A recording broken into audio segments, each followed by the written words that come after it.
Good afternoon again, everyone. I'm here. We have the school teacher with us. I'm here with Cook County Board President Tony Preckwinkle, with Department of Public Health Director Dr. Ngozi Ezike, with Illinois Emergency Management Agency Director General Alicia Tate-Nadeau, and Commissioner of the Chicago Department of Public Health, Dr. Allison Arwady. I want to thank the leaders who are standing with me today and those in counties all across our state who are working day and night in our response to coronavirus.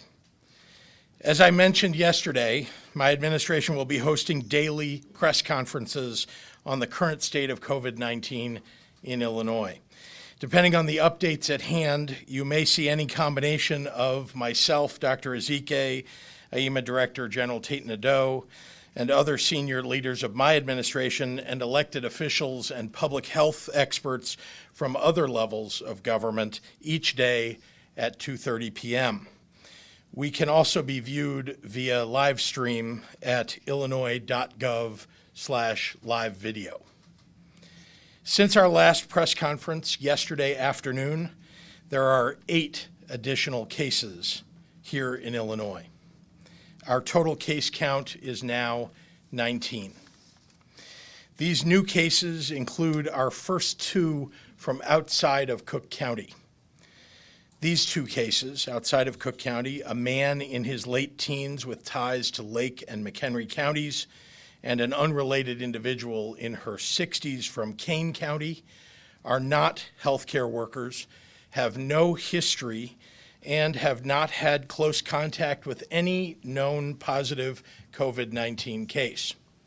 Since health officials cannot determine the origin of these 2 unrelated cases, each likely reflects community transmission of the virus. In a moment, I'll ask Dr. Ezike and Dr. Arwady to elaborate on the medical details of these 8 cases, as well as provide an update on the 11 previously announced. But I want to share that we have been in contact with officials from all of the impacted counties directly about the next steps in containment and protecting our most vulnerable residents. As anticipated, we have reached the point where we are likely to see additional cases reflecting additional spread within the communities each day forward. We have been preparing for this for months and are fully coordinating across state and local governments to minimize further spread as best we can. Yesterday, I issued a disaster proclamation, Illinois' version of a state of emergency, and this is the next phase in a long-developed response. We're now operating with a state emergency operations center at the heart of our response. Because of this proclamation, all our tools are in play and rapidly available for deployment to assist all our cities and counties across southern, central, and northern Illinois.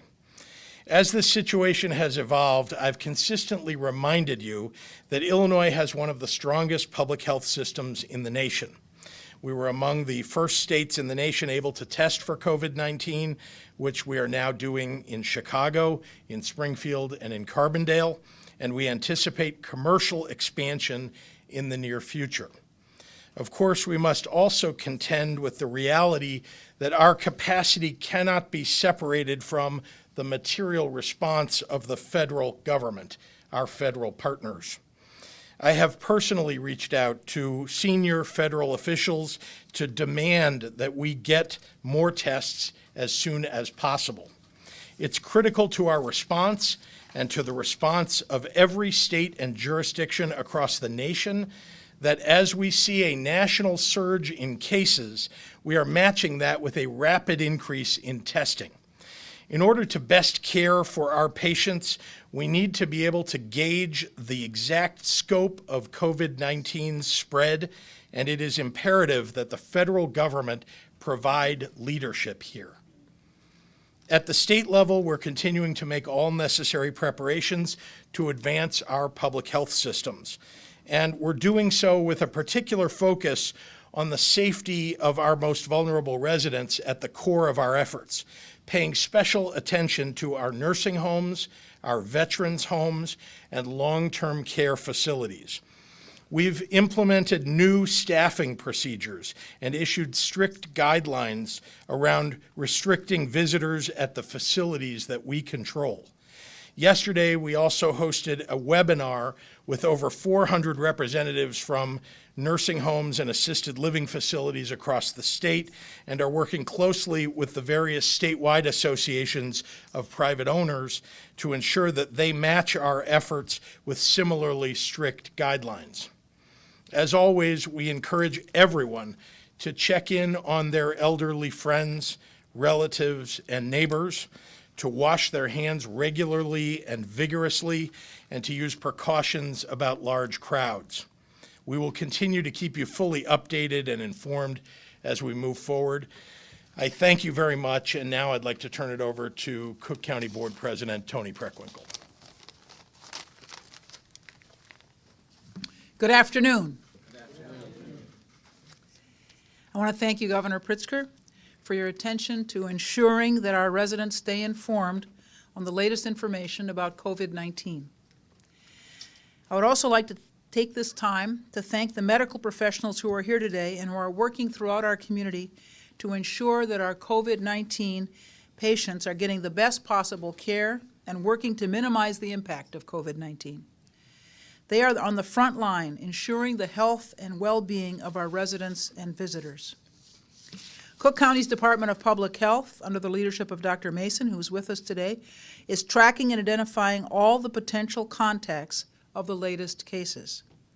They're working diligently to provide assistance to hospitals to manage these cases. I'm grateful for their efforts. I want to ensure that my administration is doing all we can to support them in their work. That's why Cook County joined the state of Illinois today in signing a proclamation building on our coordinated and collaborative approach to COVID-19. This proclamation is proactive. It's a measure giving the county officials another operational tool in our continuing response efforts. It will allow us to access funding and support from the federal government when additional resources are necessary and funding is made available. As always, I encourage our residents and visitors to listen to the guidance of health professionals. We want you to have accurate and actionable information. Our ultimate goal is your health and safety. With that in mind, I now welcome Dr. Ezike to make remarks. Thank you, President Preckwinkle. As has been mentioned, we do in fact now have 19 cases of COVID-19 here in Illinois, and unfortunately we expect and anticipate more. We are reporting the first cases outside of Chicago, outside of Cook County, both the Kane County resident in her 60s and a McHenry County resident in his late teens. Neither have a travel history to affected countries or close contact with a known COVID-19 case based on our preliminary investigations, but the investigations are still ongoing. Public health officials are investigating the travel history of all the new cases, as well as any known close contacts with a known case. So all the new contacts, all the new cases are in isolation, either at home or in a hospital, and are doing well. There are indications that some of these new cases may have acquired the virus within the community, and we are diligently pursuing that information. Public health officials will reach out to any close contacts of these cases as quickly as possible.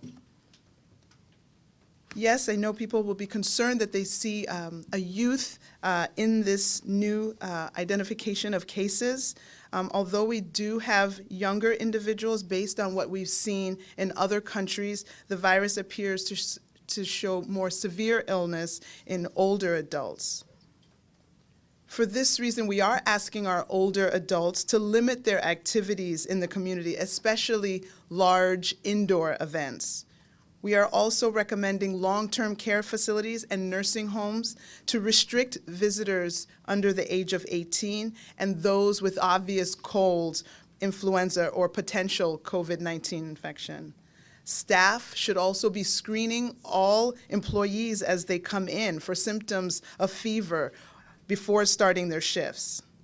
As we have been saying for days, even weeks, we want everyone to start thinking and preparing now for the virus to circulate more widely in the community. Social distancing will be important to slow and reduce and dampen the effect in our community. This may include canceling large events. It may include limiting going out in the community. Working from home, if possible with your job, is another option that might be employed.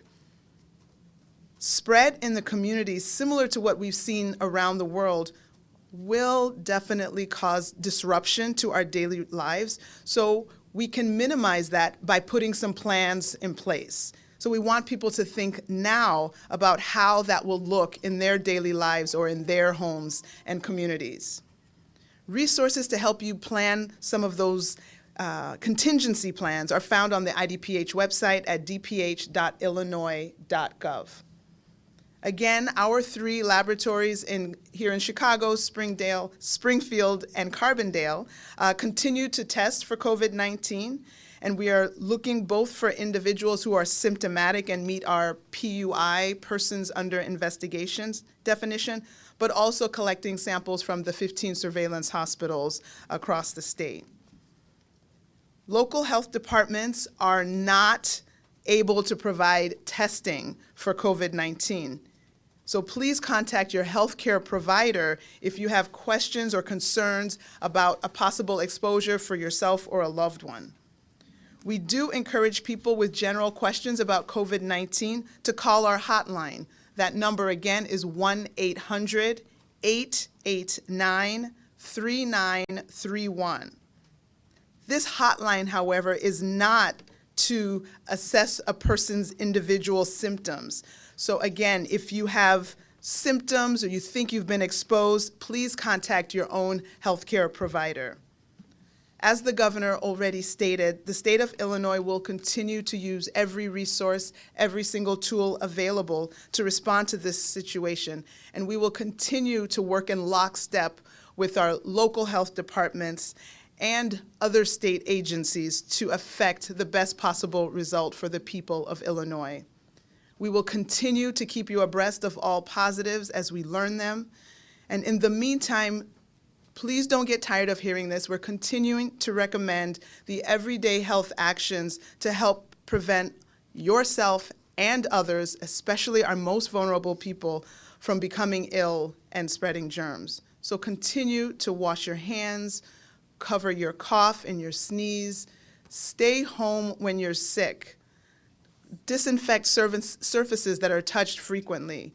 As mundane as this sounds, this will help dampen the overall effect of this virus in our state. And with that, I will turn it over to Dr. Arwady. Thank you, Dr. Ezike. Hello, my name is Dr. Allison Arwady. I'm the commissioner at the Chicago Department of Public Health. And I'm here on behalf of Mayor Lightfoot, who I have been in very constant contact with about this situation.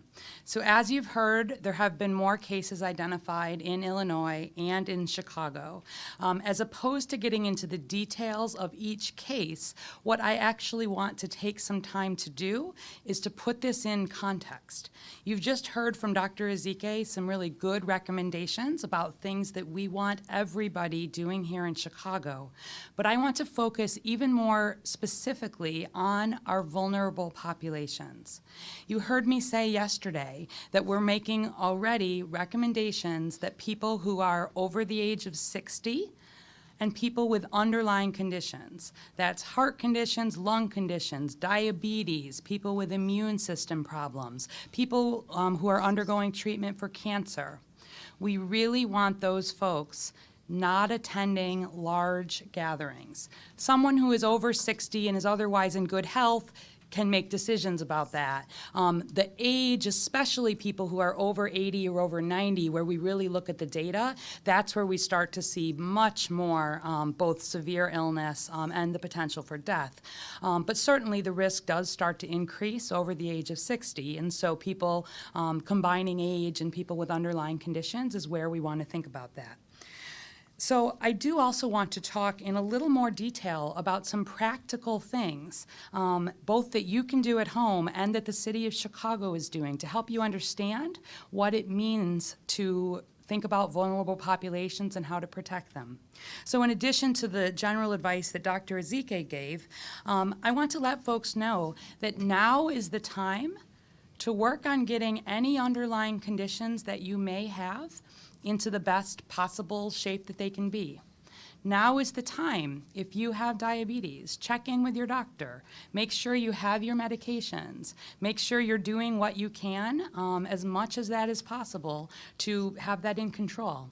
If you have asthma or COPD, please make sure you have unexpired inhalers at home. This is not thinking about causing panic. It's thinking about, as we potentially see additional spread of this disease, we don't want people coming into the medical system who don't need to be there. And so now is the time where you have chronic conditions to be thinking about having medications available at home, talking to your doctor about having your prescriptions in place. Can you get your prescriptions delivered? Is that a way to have that set up? Are there ways to think about how you get the basic things that you need, especially if you fall into those high-risk groups, without needing to go out as much? This is not a recommendation for people over 60 or anybody with underlying conditions to stay at home and not to leave. This is about thinking ahead, doing what you can to have the things in place to allow you to be healthy, avoiding these large gatherings. It's also a fantastic time for everybody in Chicago and in Illinois to think about other ways to be as healthy as you can. So for example, thinking about things like getting enough sleep, eating healthily, drinking enough water, those are things that build healthier immune systems. Things like getting at least 30 minutes of some gentle exercise, walking counts, building up, that helps build stronger hearts and lungs. Thinking about what you do during stressful times. Do you turn to meditation or prayer? Do you have friends that you count on? What are some of your routines now for when you're feeling more stressed? Looking ahead, we want to make sure that everybody is as healthy as they can. That's true all the time, obviously, is advice from the Chicago Department of Public Health. So it's always good advice. But right now, especially, it's important for people to be ready in all of these ways. I also want to take the example of the Chicago Department of Family and Support Services. I've been talking with Commissioner Lisa Morrison Butler, and Managing Deputy Commissioner Elisa Rodriguez is here. And effective tomorrow, the Chicago Department of Family and Support Services, which serves a lot of older adults with underlying conditions, will temporarily be suspending group classes and activities at the city's 6 regional senior centers and 15 senior satellite centers. This is really following the common sense direction from the Centers for Disease Control and Prevention. These are precautionary actions focused on thinking about the health and safety of seniors citywide. I think that the Department of Family and Support Services has done a great job in terms of really thinking about what is necessary versus what can we potentially back off on. So the centers are remaining open during the regular business hours. Senior meal service is continuing to being provided. However, we're moving away from a congregate setting where people are potentially all being served out of a bowl, moving towards thinking about boxed lunches. Ways to have some more separation, to have very good hand hygiene in place, while making sure that we're meeting the needs of seniors. Food pantry services at centers will continue to run, we will continue to certainly follow the epidemiology, follow the data, and make adjustments as necessary. We do know that older adults are twice as likely as others to have serious COVID-19 illness. That's why these instructions are coming about staying home, as much as possible, especially away from mass gatherings, and staying away from others who are sick. Everybody in Chicago, we really need people staying home when they're ill. Fever, cough, shortness of breath. It's true all the time, but especially now, and especially if you're going to be in contact with seniors, people with underlying health conditions. Notification for the seniors from DFSS will be robocalls. There will be to the seniors that frequent the centers. There will be on-site information and signage. We're going to use it as an opportunity to help educate seniors, not in a way that's meant to scare, but in a way that's meant to make sure that they are aware of some of the common sense practices that we want to have in place as we look ahead. I think with that, I will turn it over to Director Alicia Tate-Nadeau of the Illinois Emergency Management Agency. Thank you. Thank you, Doctor. Thank you for those very practical ways that we can protect ourselves. Another key point in our planning and collaboration, we recently met with over 50 state agencies. These agencies have a ripple effect throughout the entire state of Illinois, touching each of the counties and the local jurisdictions to talk about our response to COVID-19 and to ensure that we continue to update and modify our policies and procedures to address this emerging healthcare emergency. Finally, we have provided guidance to this, provided CDC guidance to our county emergency managers and to all law enforcement regarding large groups or gatherings. Again, the public plays an important role in helping us contain the spread of this virus. IDPH has some excellent resource recommendations on their website to include household checklists for families, guidance for schools, and advice to our businesses. Please remember to follow the CDC's guidance and the advice of our local, state, and public health authorities. At this time, I would like to turn it over to the governor and to others for questions. Thank you, General. Happy to take any questions you may have. The other 6 cases